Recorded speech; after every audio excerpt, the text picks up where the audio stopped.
Yeah. So, y'all remember this? 1 in chess, and I'm starting out with absolutely no elo.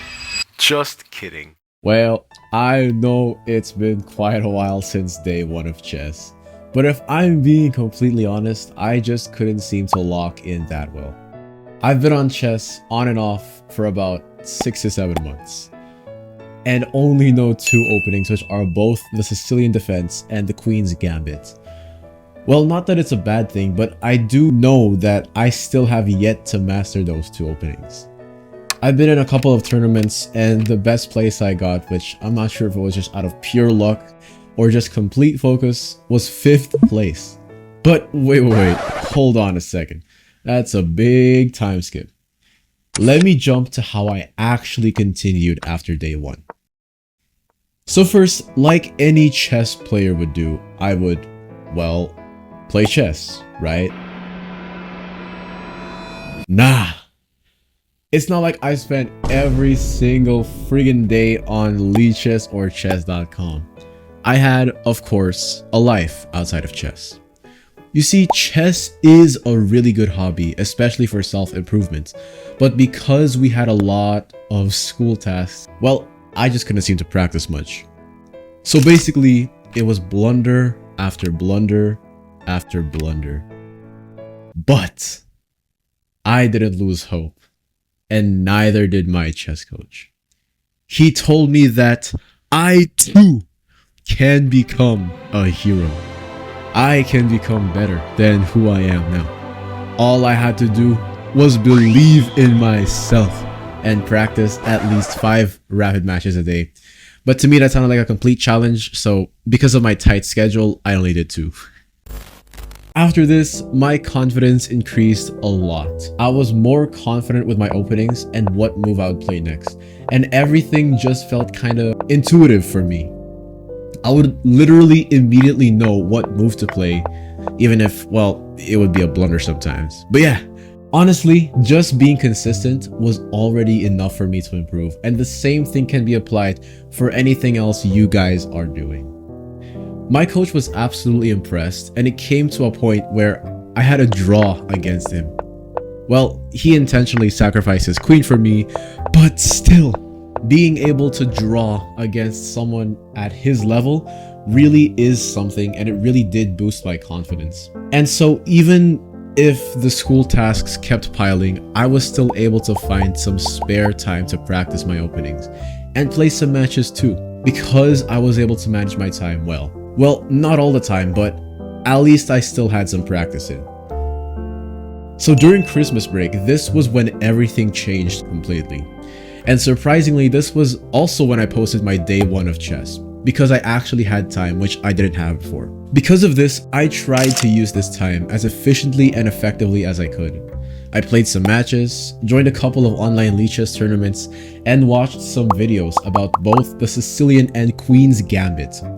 I really did some research this time for those two openings, especially the Sicilian, since that one is the trickiest one to get for me. So yeah, after a couple of matches, a couple of wins and losses, here I am at 1300 rating. All the blunders I've made in the past have brought me to this level. And because of that, I just want to highlight one of my best games among all the chess tournaments I've been in. And for this match, my opponent was rated 2142. I started out with the move d4. I was playing as white, by the way, and he responded with d5. So, natural Queen's Gambit opening. However, since he decided to do the Slav defense, I guess in this case, I decided to just take, because usually for the Slav defense, the position would be really closed, and I don't really like the fact that it's closed. That's why I decided to take that pawn. Develop my knight, and at this point it was just pure developing at this point. So develop my bishop, and I noticed here when he played e6, his bishop would be trapped if I moved my knight to h4, which is exactly what I did. And this is honestly one of my best moves according to my coach, because a bishop for a knight is beneficial, especially if it's an open game. And in this case, it looks kind of open. And I started to develop my pieces again. I put my bishop to a more active square, I guess, since if I pushed the pawn to e4, yes, he would take, then I would take back with a knight, then he takes with a knight, and now my bishop is even more active. So from here he developed his queen, I guess because he wanted to castle, which is what he did, and to connect his rooks as well. When I played a4, he responded with b5, and I only noticed this now, but he just blundered his rook. I didn't notice it, unfortunately, so I just took the pawn, and he didn't take back because he just realized his own blunder. He moved his rook away, and then I moved my bishop there, which I feel like was an inaccuracy. Anyway, when he took my pawn, I decided to just push. So since his rook is now open, I guess he decided to just trade pieces. And from here, my coach told me the position looked a bit draw-ish. And so I took with my bishop. He's tried to target my bishop. I moved away, connected his queen and his rook. And I played queen a6 in order to target his pawn. He moved his bishop. And I guess he tried to target my pawn as well. So I decided to just trade pieces with him because I thought at this point I was winning, but I wasn't. The engine said our position was sort of a draw already, despite me having the bishop pair. Anyway, I guess he was asking for a rook trade, so I decided to just do it. Yeah, I decided to just do it. And I played g5, which my coach really liked again because notice how my bishop is targeting that, and the fact that his pawn structure is completely ruined now.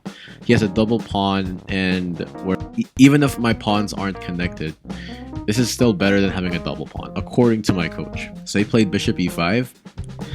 Then from here, he just checked me to, I guess, target my pawn. But then I retreated my bishop. He was up a pawn here, unfortunately, and since I blundered a pawn, well, here I was panicking because of the fact that my time was running out.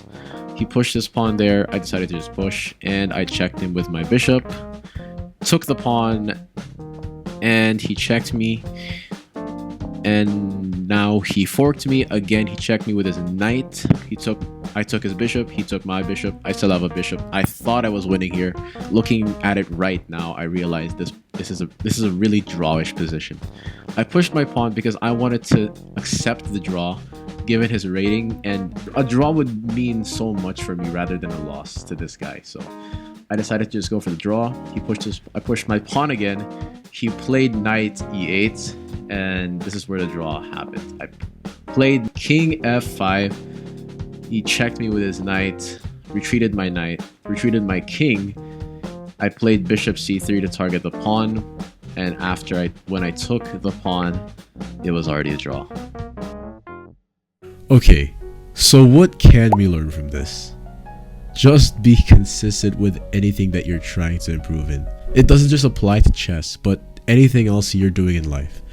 Whatever goal you're trying to reach, just know that consistency is very crucial. You're basically taking steps closer to it when you do so. What do I mean by this? Just keep trying to improve on a daily basis on whatever skill you're working on and make it sustainable for you to do.